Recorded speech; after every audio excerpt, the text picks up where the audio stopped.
Ang ating po pag-usapan ngayon is about to be a worshiper like Job. Puntahan po natin sa Job chapter 1 verse 20 to 22. Basa uli mga kapatid.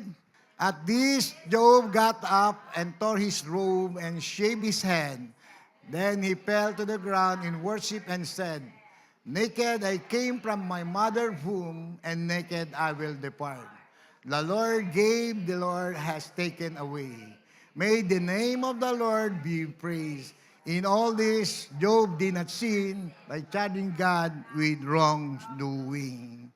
So dito makita natin na si Job ay isang true worshiper, no? In times ng trials na sa buhay, he continued to worship God, no? Sa kanyang buhay, no? Kaya napakabigat kung tutunin natin, makikita natin kung gaano ka-faithful si God, no? Talagang with this unwavering faith in worshiping God, no? After losing his family, his wealth, and his health, yun ang ginawa niya, no? Hindi siya agad na pa-apekto. No? Amen? So tayo, nang tayo naging isang Kristiyano, o na-born again tayo, tayo ay dapat magpasalamat at sumamba sa ating Panginoon.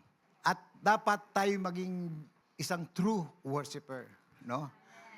Sabi nga, ang true worshiper is defined with the sincere devotion, no, to God. Na kinakarakterize nito yung life of obedience natin sa Panginoon with honesty and wholehearted love sa Panginoon. As we worship God, tayo nagsisik sa Kanya, no? Yung puso natin nagsisik sa Kanya to please Him. Amen? Kaya tayo, bilang mga mananampalataya ni Kristo, we need to worship God in spirit and in truth, no? Patuloy lang yan, no? It is ongoing act na kung saan lagi natin paparangalan ng ating Panginoon sa ating buhay. Amen? At patuloy lang na ating sambahin ang Panginoon. Ayon sa John 4:20-24, yet a time is coming and has now come when the true worshiper will worship the Father in spirit and in truth. For they are the kind of worshiper the Father seeks. God is spirit, and His worship must worship in spirit and in truth. Marami kasi tayo, tag napupuri sa Panginoon, pasintabi na, ha? I love you all, no offense. Pastor. Pastor Rodan. Minsan kasi, nandito tayo, pumunta nga tayo sa church, pero in time of worship, yung iba, may nakaganon. Talagang wala sa kanila talaga na magpuri sa Panginoon. No? Yung iba kung ano yung iniisip, minsan, sasabi, saan kaya ako dadali ni mister ko? Saan kaya kami kakain mamaya? Nagpupuri sa Panginoon, nasa mind, ano? Yung iba naman, lalo-lalo yung mga nanay, ano kaya ang lulutuin ko mamaya? Para masarapan naman ang family ko. No? Tama ba yun? Nangyayari ba yun? Sometimes ganun talaga nangyayari sa tao. Pero dapat, kung tayo ay sasamba, isang beses lang naman to sa isang linggo. Dapat, ang pupuntahan natin dito ang Diyos. Wala kayong pupuntahan dito. Ang pagsamba para sa Diyos, hindi para sa tao. Hindi yung para nagpapacheck lang kayo ng attendance. Pasintabi po, no offense, I love you all. Kaya nga yun, ang nangyayari sa buhay ng isang mananampalataya. No? Kaya nga, pag dito, darating ka, handa mo na sarili mo. Kung pwede, ibigay mo na yung buo. No? Ibuhos mo na ng buo. Yung parang bukas patay ka na. Na ano ba yun? Yung parang bukas wala na. Katapusan na ng mundo. Yung feeling na gano'n na, kailangan kong purihin sa Panginoon. Mawawala na bukas ang mundo. Kailangan kitang purihin, Lord. Dapat gano'n. Hindi yung kung ano iniisip. Ano kayang ulam mamaya? Kaya gano'n, no? Pero ang isang true worshiper, dapat may tinatawag na sincere heart. Pag may sincere heart ka, pumunta ka dito, dapat may sincere heart ka. You want to worship God sa lugar na ito. Hindi yung makikita ko yung cell group ko. Makikita ko yung friend ko. That's the wrong mindset. Pupunta kayo sa church na ito because of God. Amen? So dapat yun ang magiging mindset natin. Kasi ito yung tinatawag nating yung ginagawa seventh day na dapat na paglingkuran ang ating Panginoon. 2 hours lang naman to. Pero yung iba nahinip pa, di ba?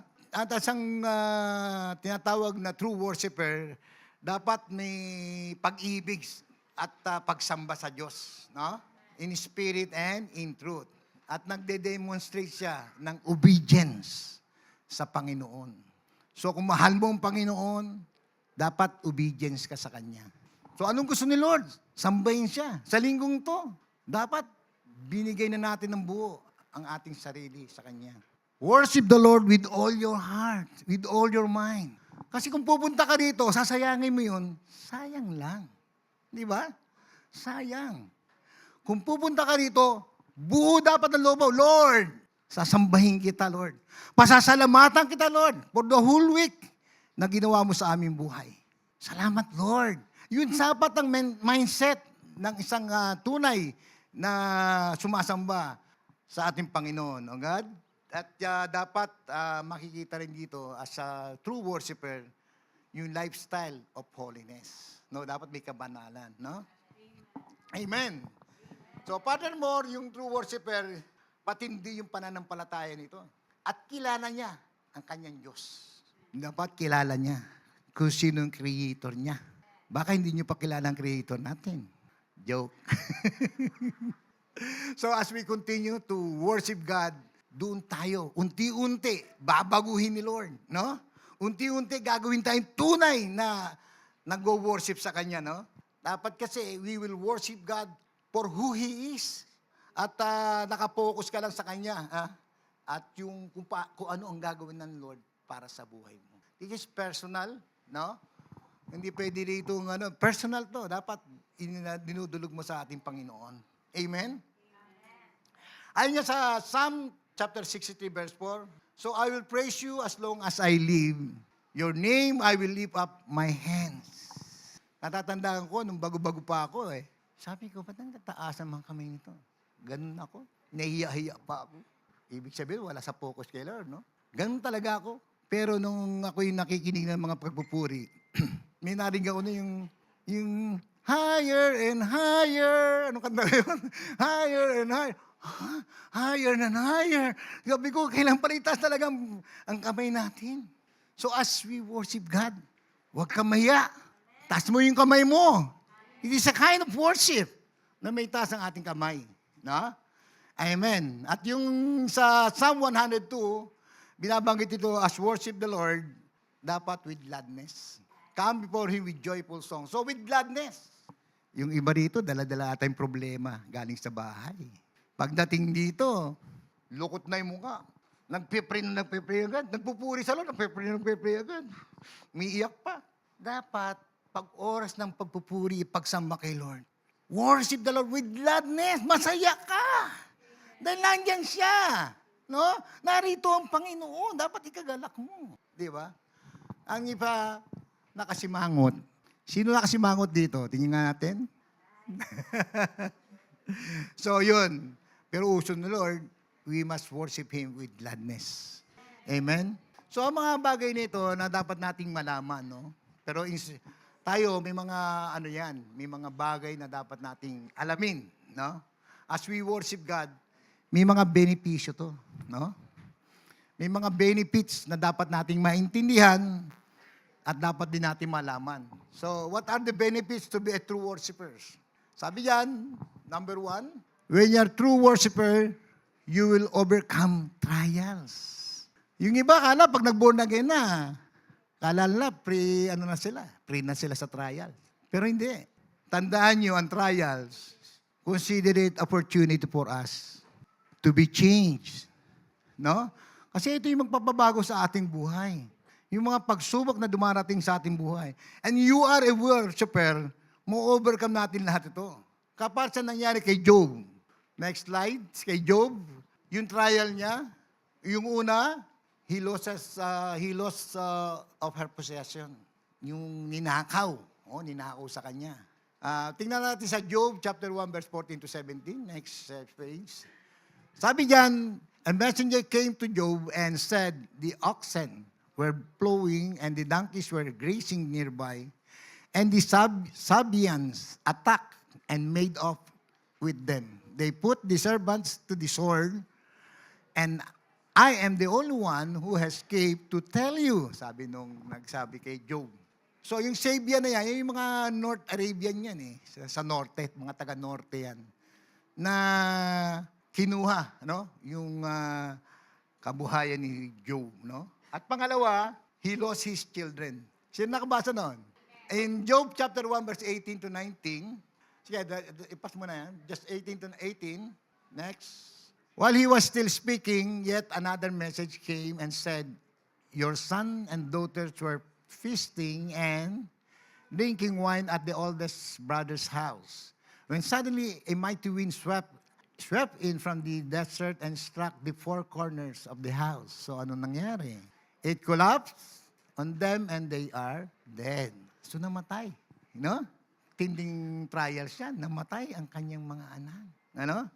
Ito yung mga trials na nangyayari sa buhay. No? Ano napabigat? Parang sa akin, naglilingkod ako rito. Biglang namatay yung anak ko.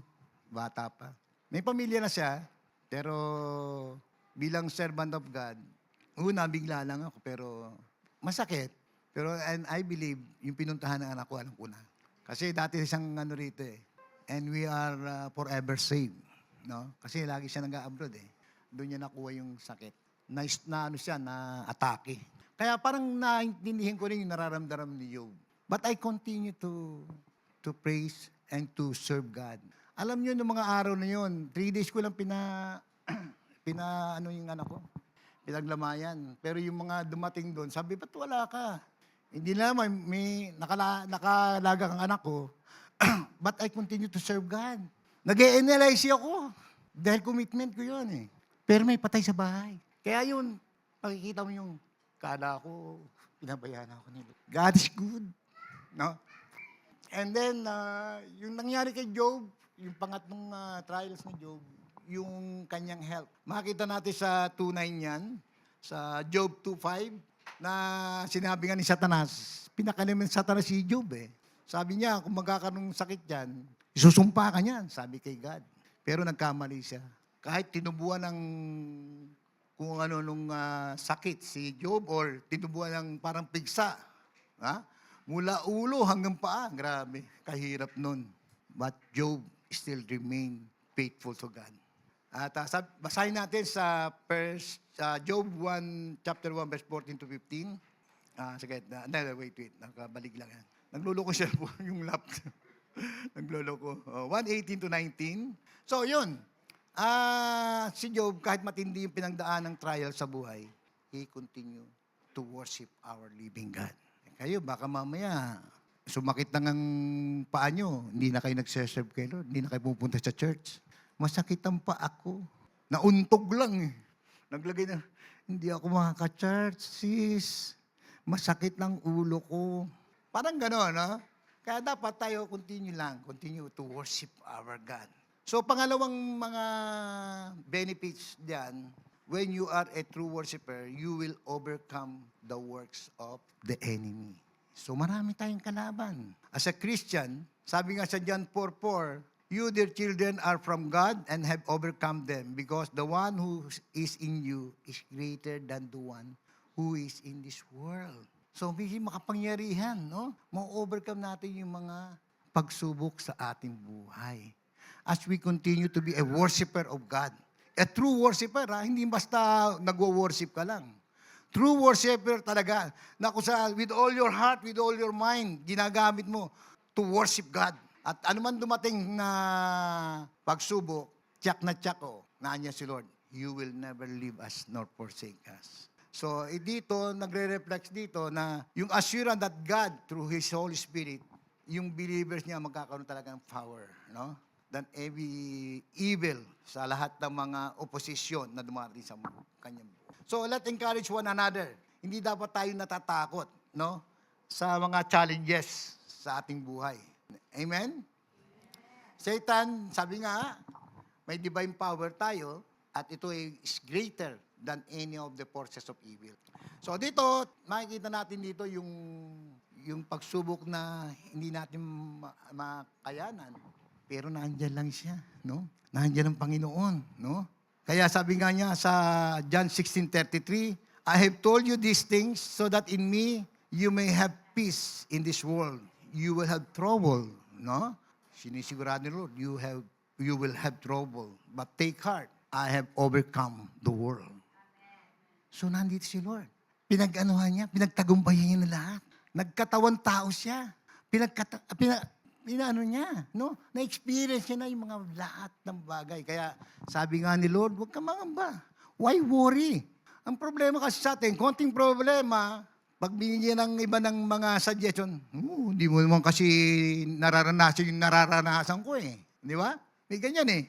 Iba yung problema mo sa problema ko. Yun, minsan. Yung iba ayaw magpa-advise. Ayaw talaga. Why? Kasi akala nila, parang sila yung pinagbagsakan ng langit at lupa. Pero tandaan nyo, sa lahat ng problema sa buhay, don't worry. Dahil may Diyos tayo. And worrying does not change anything. But trusting God can change everything. Amen? Palakpakan natin, Lord. Hallelujah. So ganyan dapat ang ating ganoon. Maging matatag tayo na tayo ay overcomer. Sa lahat ng overcomer tayo. At sabi nga, God offers confidence that yung victory lagi may nasa atin, no? Dahil pinagwagian na yan. Kaya, sabi nga, Proverbs 3:5 and 6, trust in the Lord and lean not to your own understanding. Acknowledge Him in all your ways and He will guide your path straight. So, huwag natin gamitin yung sarili nating kalakasan, talino. Paubayan natin kay Lord. Nandyan siya eh. Yung iba kasi, nagkaroon lang ng financial problem, sino't pupuntahan agad? Bombay. Yung mautangan. Tao agad na nasa isip. Di ba? Instead na si Lord ang puntahan, tao. Kaya minsan, nababandage sa'yo sa Bombay. Di ba? Na ano tayo? Kapit sa patalim. 10%. Actually, kaya ako nabanggit dyan, nabandage din ako dyan. At yun isang malaking pagkakamali ko sa buhay. Kala ko ganun-ganun lang. Pero alam nyo, when I realized, yung dating 10K lang na utang ko, umabot pala ng 200,000. Ang laki. Kaya nagugulat ako. Yung pala, nag-ano pala yun, tuloy-tuloy pala yun. Kaya tayo, pag nagkaroon ng problema, kasi nung araw, nag-aaral mga anak ko, talagang nahirapan ako sa pag biglang kailangan ng pera. Sabi sa akin, pa, kailangan ko ng 10K sa school. Oh, patay tayo doon. Ang pumasok agad sa akin, si Mang Rick, Bombay. Pero hindi ko naisip, lumuhod sa Panginoon. Hilingin sa Panginoon. Inuunahan natin ang Diyos eh. Kaya if we not truly surrender sa Panginoon, hindi sa kikilos na malaya sa ating buhay. Kasi nagsasarili tayo eh. No? Ginagamit natin ang sarili natin lakas, ang talino, ang kakayahan. Hindi natin subukan si Lord. Amen? At sa 1 John 3:8, sinasabi diyan, the one who does what is simple is all of evil. Because the devil has been sinning from the beginning. Tandaan nyo, the reason why Son of God came here is to destroy the works of the enemy. So kagagawa ni Satanas yan. Pag na-bandage ka sa utang, kagagawa ni Satanas yan. So sino dapat? Ang lapitan. Si God lang. Hindi natin kaya yan. Kaya kayo, kung magkakaroon kayo ng financial problem, huwag kayong tumingin sa tao. Isipin nyo agad ng Panginoon. It is by faith. Kasi kung wala mahina ng faith nyo sa Panginoon, paano mangyayari yun? Kailangan malakas ang pananampalataya mo kay Lord. That God can. Amen? So, lalo-lalo yan, dapat napapalakas natin yung ating pananampalataya. Palakasin natin yung ating pananampalataya sa Diyos. Sabi nga, faith comes from hearing and hearing the Word of God. Totoo yun. You need to read. You need to hear the Word of God. At saka dapat tumating kayo ng mga WAM. Alam niyo WAM? Worship and Miracle Night. Nako. Diyan walang tigil na pagpupuri sa Lord. At mararanasan mo diyan yung presensya niya. Madideliver ka diyan. Kaya nga siyang nagpapalakas yan sa ating pananampalataya, yung WAM na yan. Isa yan sa programa. Every Wednesday yan at 6:30. No? Naka-attend ako diyan. Talagang overwhelmed ako. Sabi ko, grabe, ito pala to. Pero na pala yung WAM kako. So may healing din diyan, no? So marami nagpatotoo, may na-heal. Kaya huwag niyong palagpasin every Wednesday. Tsaka, yun, don't watch. Tsaka yung meron kaming Hindi rin ako nakakataon kasi yung overnight prayer, isang malaking bagay yan. No? Kasi ngayon, kung mapapansin nyo, patungo tayo upang maging prayerful church, ang Christ the Living Hope. Kaya yung hindi pa nagpa-participate sa 2 Chronicles chapter 7 verse 14 prayer led by the Holy Spirit, balista na kayo kay Tricia para maranasan nyo rin na magpuri at sumamba sa ating Panginoon. No? At tayo, pag tayo nakakaranas ng kapagsubukan, tandaan natin, there are 5 weapons na dapat nating alalahanin. Ito, matitidag ang kalaban dito. Una, the name of Jesus. So kaya pag tayo nagka-cast out talaga, in the name of Lord Jesus Christ, kakalas ang kalaban. Ano mo nararamdaman natin? Kakalas ang kalaban. At yung the blood of Jesus that protect us. At ito ay nagbigay sa atin na malinis ang ating mga kasalanan. Dapat isa yun sa panlaban natin. And pangatlo yan yung tinatawag na Word of God. You need to read the Word of God. Yung iba kasi, ini-ignore nyo lang ang Word of God. Ang nangyayari, pag kinakalimutan lang, paano kung may message sa'yo si Lord? Kung may message sa Lord, hindi mo nabasa. Why? Busy ako May ginagawa ako Importante to Pero hindi. Importante ang magbasa ng Biblia. Tandaan niyo yan. Kasi ang Biblia, diyan nangungusap ang Panginoon. Bihira na yung audible voice. Bihirang-bihira na yun. Pero ngayon, nangungusap si Lord sa Biblia. Tanda ako nung when my daughter nag-apply sa Canada, sabi ko, sige, pag-pray natin. Alam nyo, 8 months. 8 months na tumagal, nagpe-pray kami. Dumating yung araw na parang sabi ko, hindi na ata will ni Lord. Sabi ko sana ko, hindi ata will ni Lord na makapunta ka ng Canada. 8 months na Tigil na natin siguro. Alam mo, bagulat ako. That is, noon time yun, kumakain kami ng tanghalian. Then, mabilis ako kumain. Then, lumabas ako. Nagulat nga ako, may hawak kong Biblia. Hindi ko ako saan kung nadampot. Basta may nagkaroon akong Biblia. At napunta ako sa the book of Habakkuk, chapter 2 yun I think verse 8 to 9. Sabi doon, though it may linger, wait for it. Surely it will come. And it will not delay. Parang humpa sa mukha ko. Sabi ko, napasigaw ko. Jack, makakalis ka. May message si Lord. Hindi ka madidelay. Sabi ko gano'n. Akalain mo, kinabukasan lang, nagulat ako, dumating yung passport niya na nakalaminate pala yung yung visa. Kaya, kita mo, di ba? Kaya, yung prayer din, kailangan natin yan. Tandaan nyo, a prayerless Christian is a powerless Christian. But a prayerful Christian is a powerful Christian. Kaya dapat tayo maging mapanalangin. Yan ang ginagawa ng church natin. Maging mapanalangin ang buong Christ the Living Hope Community Church. Kahit anong tibag ng kalaban, hindi kaya tayong tibagin. Why? Because greater is He that is in us. That's He in this world, di ba? Dapat huwag tayong natatakot sa mga nangyayari, no? Magtiwala lang tayo sa Diyos. Pagtitiwala lang ang kailangan natin. And then, balimayan, we need to worship God. Talagang dapat, kung ano man yung nararamdaman natin, purihin natin ang purihin ng Panginoon. Isa yan Kaya nga, ang worship song or music song na worship, nagtataboy ng ng body spirit sa bahay. Nakakaano yan. Yung tinitira nga namin ngayon sa Balite, nagpatugtog ako ng worship song. Magana katawan ko. No? Lumabas ako. Nagulat ako. Siguro pangatlong lote. Sabi sa akin, psst! Ganyan pa akong gano'n Paglingaw ko, may matanda. Malayo Sabi ko, demonyo to. Ayaw makaninig ng worship song. Pinapapatay sa akin. Kaya nga yun, isa yung sa mga na makikita natin. Biri mo, kapitbahay mo pala. Ayaw makaninig ng worship song. Pero ngayon, nagtataka ako, wala nang nagpapatugtog kami, wala nang kumukontra. Kasi yun lang ang buhay namin lalo ng misis ko. Yun ang buhay namin, magpuri sa Panginoon. Pag nasa bahay. Amen? Palakpakan natin, Lord. Hallelujah. Okay? Sabi dito, yung pagpupuri sa Panginoon, malaking bagay ito. Ito yung halimbawa nito sa 2 Chronicles chapter 20, verse 21 to 22. Ito yung nag-reveal sa akin. And when he had consulted with the people, he appointed those who should sing to the Lord and who should praise the beauty of holiness as they went out before the army and were saying, "Praise the Lord, for his mercy endures forever." Now when they began to sing and to praise the Lord, set ambushes against people of Ammon, Moab, and Mount Seir, who had come against Judah, and they were defeated. Ito si Jehoshaphat to, naalala nyo? Si Jehoshaphat, si King Jehoshaphat, inatake yan, nagsamang mga kaharian. No? Inatake sila. Underdog sila, konti lang sila. Dahil 3 kaharian yung kalaban nila. Pero when God said, magpuri ka ka Lord, kumanta lang sila.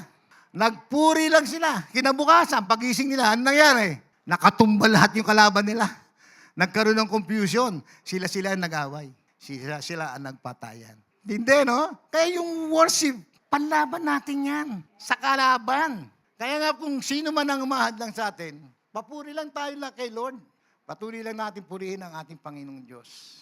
Amen? So, number 3, when you are a true worshiper, you will be given wisdom. So, kung tunay kang worshiper, no? Like Job, binigyan si Job ng wisdom on how to respond doon sa mga nangyayari sa kanyang buhay. Ibili mo, ganda-gandang buhay ni Job. Kilalang tao, mayaman, magandang pamilya, pero sa isang iglap, because of the enemy, Satan, dinali siya, pero dito, binigyan siya ng ano ng Lord. Naintindihan niya how to respond. Kung iba, pag nakasakit ng ano, sabi, magagalit ata kay Lord na eh. Parang kung namatayin ako, hindi, parang sabi ng demonyo, parang pinasisi sa si Satanas eh. Ni Satanas pinasisi si Lord. Pero hindi. Sa ako, in Jesus name, lumayas ka. Sabi ko, talagang ngayon, naniniwala ako sa salita ng Diyos, Hebrews 9:27, na minsan lang mamamatay ang tao. After nun, judgment na. So meaning, wala nang paghuhukom, wala nang judgment na agad. Either langit o impyerno. Ibig sabihin nun, ang tao nakatakda talagang mamatay. Hindi lang alam natin kung kailan. No? Amen? Hindi natin alam. Kung bukas, mamaya, kinabukasan, hindi natin alam. Pero ang importante sa lahat, habang tayo humihinga, huwag nating kaligtaan, maging true worshiper tayo ng ating Panginoon Diyos. Amen? Hallelujah. Okay, at sabi nga, yung kay Job, yung ginawa niya, he fell to the ground and worship. Nung binalita sa kanya, ninakaw yung mga ano mo, namatay ang mga anak mo. He bowed down to God. He worshiped God. Tayo, mangyayari kaya sa buhay natin yun. Mahirap, di ba? Pero siya, binigyan siya ng wisdom. Hindi siya nag-curse. Hindi niya kinurse ang Diyos. Hanggang pati nga yung asawa niya. Sabi niya nga asawa niya sa kanya, i-curse mo yung Diyos mo at mamatay ka. Kasi nung sugatan na siya, talagang maraming sugat sa katawan. Maraming kung anong bukol daw, ganyan. At doon, pag tayo ay true worshiper, bibigyan tayo ng wisdom. Dapat hindi tayo nagiging reactionary. Yung iba kasi pag nakatanggap ng offenses, naging reactionary na tayo eh. Minsan, binato ka ng, inanuhan ka ng galit ka na agad eh. Nakarinig ka ng chismis, uy, ganyan ka raw, boom, magalit ka na agad. Reaksyonaryo ka. Pero dapat maging pala ang tao, maging productive, proactive. Kasi si Lord ang magbibigay siya ng wisdom. Kapag sa mag-asawa, nag-away kayo, huwag agad kayo mag-reply. Ask God. Kasi pag pinatulan mo yung emosyon mo, magagalit ka. Lalo ang asawa mo kung mga babae kasi mahilig sa ganun. Totoo ba yun? Ay, lalaki, kaya nagiging lalaki, lumalaban eh. Para lang madepensan. Pero ganun lang yun, no? So, dapat tayo maging tayo sa mag-isip muna tayo. Pray muna tayo. Kung may dumarating ngayong pagsubok sa pamilya, pray.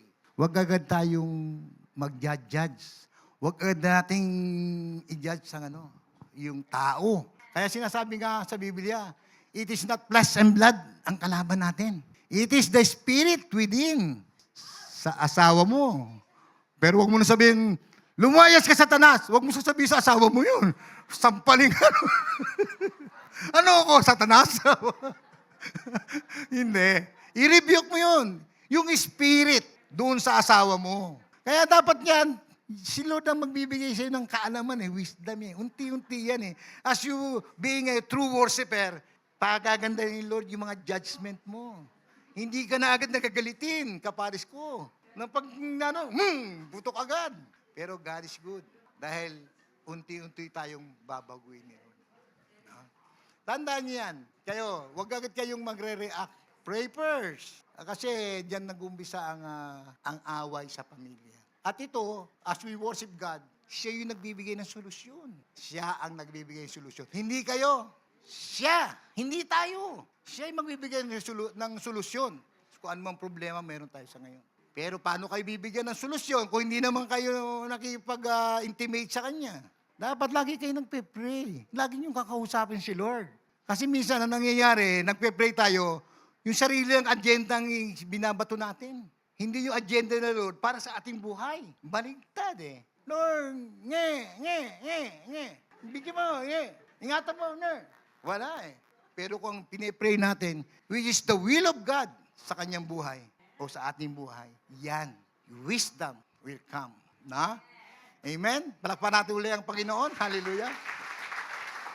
Okay, at pang-apat, when you are a true worshiper, you will be blessed. Oh, parang malakas ata yung pag-blessing eh, no? You will be blessed. Totoo yan, no? Kasi nga, nangyari kay Job, Job 42:10, sabi diyan, after Job had prayed for his friends, the Lord restored his fortune and gave him twice as much as he had before. Amen? Palakpakan natin, Lord. Oh. So, next, eto yan. Binalik sa kanya yung 14,000 sheep. Ibig sabihin, kung 7,000 sheep meron siya, ginawa ni Lord 14,000. Yung kanyang yoke of oxen, 1,500 siguro, yung dati niya, no? And then yung camels niya, siguro 3,000 dati. Ngayon, ibinalik yan, 6,000. Tinding blessing niya, di ba? Kaya nga, dapat patuloy lang tayo sa ating Panginoon, no? At saka yung donkey, no? Yung donkey niya, ibinalik. So, kung ang donkey niya 500, that is 1,000. Grabe, kalaking lupain to. Hindi mo kakasa yung, kung maliit ng lupain mo niyan, hindi kakasa yung mga yan. Di ba? Ang dami, no? Kaya, as you worship God, kapalit niyan ay pagpapala na darating sa ating buhay. Kaya, let's continue, no? Let's continue na purihin ang ating Panginoon. Paglingkuran natin siya. Kasi nga, ito pa, yung namatay niyang anak, ibinalik. Binigyan uli siya ng 7 sons at 3 daughters. Yung daughters niya, pinakamaganda raw doon sa lupain nila, no? At yung kanyang health, no? Pinagaling siya doon. And then, ang sinasabi yan, 140 years siya. Binigyan pa siya ng 140 years ang buhay, no? Nakita pa niya yung kapu-apuhan niya, yung anak ng mga anak niya, no? Bihira yun. Sa panahon natin ngayon, bihira yan. Makita mo yung apo mo sa tuhod, but pag nasa Panginoon ka, there is blessing. Pati yung buhay mo, i-bless niya. Amen? Yes, patuloy lang. Sabi nga, as we worship God, blessing will come. Surely, goodness and mercy shall follow all the days of our lives. Kaya huwag tayong makakalimot. Bago matulog, purihin ang Panginoon. Mag-pray na tayo kay Lord. Hindi itong pag-uwi nyo dahil galing sa trabaho, pagod kayo. Naghilamos lang kayo. Humiga na kayo. Hindi ganoon. Kailangan kahit anong pagod nyo, anong antok nyo, purihin mo, Panginoon. Mag-pray ka sa Kanya. Magpasalamat ka sa Kanya sa buong araw na ginawa sa ng Panginoon. Amen? And yung number 5, when you are true worshiper, you will respect worship. So dito, magkakaroon ka ng respeto, no? Sa pagsamba sa Panginoon. And you will give Him an acceptable worship. Iba kasi, parang baliwala sa kanila yung pagpupuri sa Panginoon eh. Dapat, kung may respeto ka sa pagsamba sa Panginoon, pasintabi uli, I love you all, no offense. Hindi na kayo malilate. Dapat, bago mag-umpisa yung 30 minutes, nandito na kayo, nanggigigil na kayo dapat. To worship God. Di ba? Kaso paglingkod, nagkikita ko, nagtatakbuhan. Ang bilis. Takbo ng takbo, pamunta rin sa, di ba? Kaya nga ang hirap, no? Ang minsan, yun ang nagiging natin, problema natin. Pero pag kayo ay nirespect nyo ang pagsamba sa Diyos, you will never late. At tandaan nyo, kaingat kayo, pag linggo, gumagawa ang kalaban. Ewan ko kung may nakaranas na sa inyo. Kami ni Mrs. lagi kami nag-aaway pag linggo. Oo, toothpaste lang, nag-aaway. Parang minsan, ay, huwag na nga tayo magpuri. Sabi ko, huwag na tayo magsimba. Sabi ko, yung pala kalaban yun. Kaya dapat mag-uusap kayo. Sabihin mo, kung sino nakano, pray tayo at mawawala yun. Marami na nakaranas noon. Tuloy-tuloy yan, nangyayari yan. Pero nung nabuking ko si Satanas, hindi na nangyari yun. Nabuking ko siya eh. Nakita yung ginaganito paglinggo Kahit konting bagay lang. Kaya pag in Jesus' name. Kaya sabi sa inyo, huwag kayong magre-rebuke sa harapan ng misis nyo. Huwag sabi, Satanas, lumayas ka! Patay. Huwag ganun. I-rebuke nyo yung the spirit within. No? Kasi yun ang gumagawa ng paraan para hadlangan tayo upang magpuri sa ating Panginoon. Amen? Palakpan ulit natin ang Lord. So, kung tayo ay nagbibigay ng papuri sa Diyos at may respeto na tayo niyan, dapat iba yung tingin natin sa pagsamba. Dapat hindi natin kinakaligtaan yung mga care group natin. Hindi dapat natin kinakaligtaan yan. Sabi nga sa Hebrews 10:25, not giving up meeting together as some are in the habit of doing, but encouraging one another. And all more as you see the day approaching. So dito, dapat yung care group, may worship doon eh. Baka pati sa care group, late din kayo. Pasintabi, I love you all. Dapat yan, nangano kayo. Nandun yung init, nandun yung fire na binigay ng Lord sa inyo. Dahil dapat magpupuri sila, baka maliit ako. Gusto ko makasabay sa pagpupuri ng grupo ko. Dapat ganun. Hindi yung darating ka late, misa tapos na. Kaya kung meron kayong respeto sa pagsamba sa Panginoon, never been late. Adjust nyo yung oras nyo. Pero tandaan nyo nga, gumagawang kalaban, dapat may panlaban kayo. Anong panlaban? Yung 5 weapons kanina. Amen? Yung isa mga mentoring. Yan ang isa rin sa, dapat wag natin i-neglect, no? Dapat yun ang ating bakahin na dapat naandyan tayo kasi yan ang magpapalakas ng ating pananampalataya. Kung wala kayong mga kapatid o wala kayong grupong sinasamahan na ganyan, yung pananampalataya nyo, maigsi, hindi lalaki. Parang gaplatito lang. Alam yung platito? Yung saucer? Pag yun lang ang pananampalataya nyo, sandali lang ay tamaan ng flaming arrow ni Satanas. Pero kung gabatya ang yung pananampalataya, kahit anong gawin ni Satanas, sisiw. Dahil malakas yung pananampalataya mo. Because you know, may Diyos ka.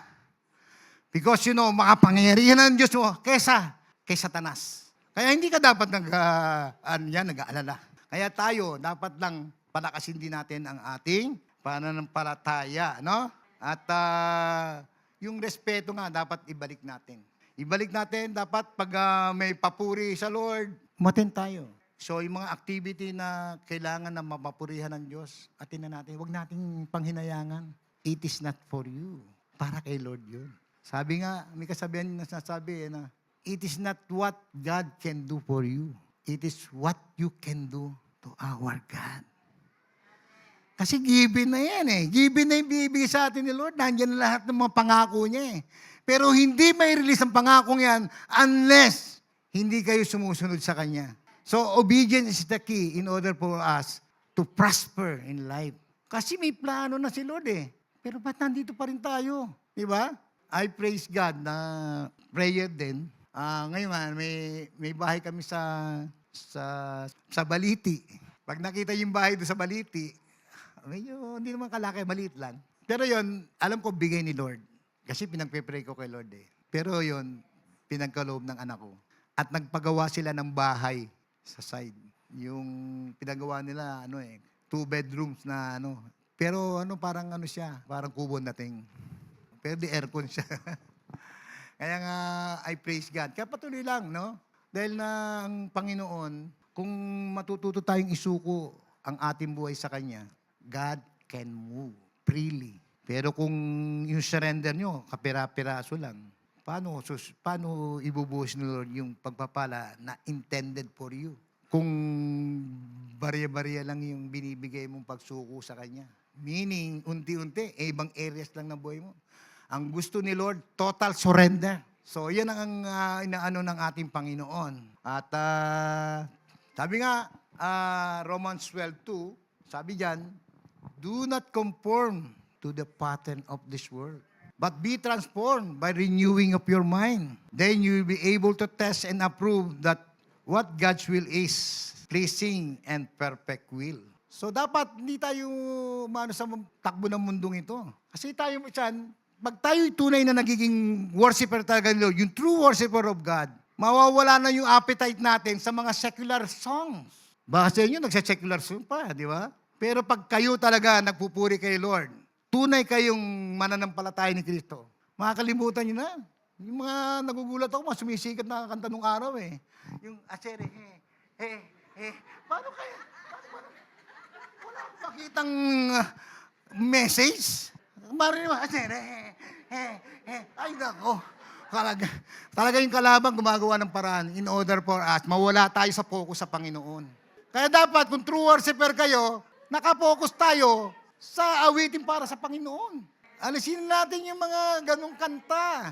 Di ba? Sumisikat siya pero wala namang kwenta, di ba? Wala namang message, di ba? Kaya sa mundong ito, dapat we need to change yung pananaw natin. Nakuha niyo ba? May natutunan ba kayo? Amen. So yun, medyo iwasan natin. Alam nyo, sa pag-aaral, nung araw kasi nagkaroon pag-aaral dito yung backmasking, kung tawagin. Pag binaligtad yung takbo ng isang tape, ng kanta, nagmumura. Talagang, at binumura pa si Kristo.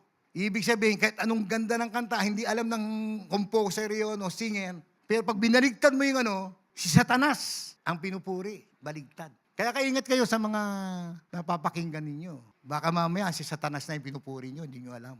Totoo yan.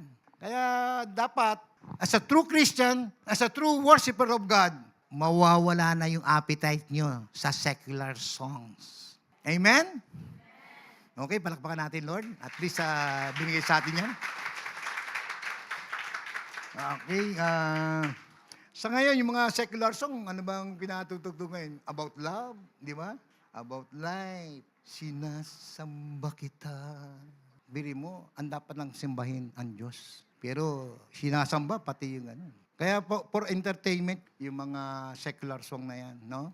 But yung praise and worship song, kinrate yan for a specific purpose in praising and worshiping God. Amen?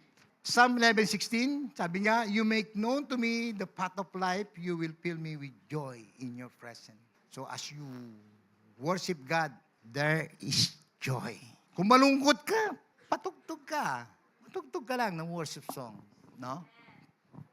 Kaya nga, huwag natin kakalimutan sa bahay. Kung meron kayong mga Bluetooth na maliliit dyan, mapapalakas naman natin yan. Kaya maganda rin may cellphone tayo ng mga song, makakapili tayo ng mga worship song na para sa ating lahat, no? Okay? At sabi nga, God will show the path of life that His presence will bring the fullness of joy that leads to understanding the true satisfaction. Kaya dito dapat magpuri tayo. Amen? O sa linggo ba? Sa susunod na linggo, dapat nandito agad kayo. Dapat sabik na sabik kayo. Nandun yung fire. Na magpupuri tayo. Amen? Hindi lang sa makita nyo yung mga kaibigan, mga ka-care group, kundi ang target natin dito talaga, si God. Mabigyan siya ng pasasalamat at papuri. Kaya tayo, ginagawa tayong ginagawa lang tayong maging true, no? True worshiper. Minsan nga niya, may nakita ko kataas nga kamay, hawak cellphone. Pasintabi uli, I love you all. So, ganun. Pag sinasabi magpupuri ka, shut down mo yung cellphone mo. Ilagay mo sa bag mo. O ilagay mo sa plane mode. No? At kung hindi, walang i-istorbo sa'yo. At pag yun ang ginawa mo, tiyak na tiyak ko, the presence of God will be yours. Marami yan. Maraming mga, kung ano mga ginagawa sa church. But kayo ngayon, tinuturoan tayo ni Lord. Gusto ni Lord maging tapat tayo sa Kanya. Gusto ni Lord maging masaya tayo sa Kanya. The joy of the Lord is our strength. Kaya anumang pagsubok, anumang paghihirap na dinadanas natin sa ngayon, tiwala ka lang. Hindi pa tapos si Lord sa buhay mo. Hindi pa tapos si Lord. Tandaan niyo yan, no? It is worship. True worship is a part of being, true worshiping is a part of your new life. No? Parte ng bagong buhay natin yan kay Kristo. It is not how you started it, but it is how you finished. Amen? So, patuloy lang tayo kay Lord. Ano man mangyari? Kaparis ko, medyo ako ata matanda na dito. dati may matanda sa akin dito, nawala na eh. At yung iba, kaya nga tumatakbo lang ang buhay. Kaya habang may panahon pa, malakas ka pa. Worship and serve the Lord. Huwag mo sabihin, bukas na lang. Mamaya na lang. Ay, nako. Ayun ang pinakamahirap. So, natatandaan nyo ha? Tandaan nyo yung may ito ha? It is not how you started this new life. It is how you finish it. Ako, malapit siguro mapinis. Matandaan eh. Ako, open ako dyan because I know kung saan ako pupunta. Dapat lahat tayo ganun. Yeah. Hindi dapat tayo matatakot sa ganung sitwasyon. Darating yung panahon na mawala ka sa mundong ito. But be sure, mga kapatid, be sure, na doon kayo sa langit pupunta. Ang masaklap niyan, hindi nyo sigurado kung saan kayo pupunta. Kung hindi kayo sigurado kung saan kayo pupunta, pumasok kayo sa kwartong yun. Bago mag-isa, pumunta kayo doon. And I'm sure na malalaman nyo na kung saan pupunta ang mga mananampalataya ni Kristo. Amen? At patuloy lang, no? As I close, sabi nga sa John 4:23-24, yet a time is coming and has now come when the true worshipers will worship the Father in spirit and in truth. For they are the kind of worshipers that Father seeks. God is spirit and His worshipers must worship in spirit and in truth. So yan, no? Kaya tayo ngayon, tinuturuan tayo, no? Hindi lang dapat ang nagpupuri ang mga singer natin dito sa taas, mga worshiper natin sa taas. Kundi lahat tayo. At yan dapat ipamana natin yan sa susunod na lahi natin. Naintindihan nyo? Yung maging anak nyo, dapat nagpupuri. Hindi pag nawala na kayo, wala na. Tigil na. Huwag yung payagan yun. And that's the problem of Israel nung panahon ng araw. Pag nawala na yung matatanda, nagkakaroon ng kasalanan naman. But sa ating panahon ngayon, yung mga bata, isama natin. Dali natin sa kids church. Dapat matuto sila. Huwag niyong iwanan yung bata sa bahay para maistorbo kayo. Hindi, meron tayo yung kids church. Patuloy lang tayo. No? Dapat malaman na kung bakit kayo naririto. Dapat malalaman na lalaki sila kung bakit naroon sila at ang mga magulang na isinasama sila. Isang halimbawa na dyan, yung mga anak niya, no? Si Jethro, yun. Nakita niyo si Jethro? Dati maliit pa lang yan. Ngayon, malaki na. O, professional na. So, lahat ng mga ano rito, kaya nga kayo, yung mga anak nyo, ipasok nyo sa mga specialized ministry para magkaroon ng tinatawag na commitment to God. Na? So, commitment. How to develop commitment? Dito. First, you need to use ubas. Na? You need to understand what God is. You need to believe what God does. And you need you need to act. So pag naunawaan mo na ang Diyos, naiintindihan mo na ang ating Panginoon Diyos, dapat ikaw, kikilos ka. No?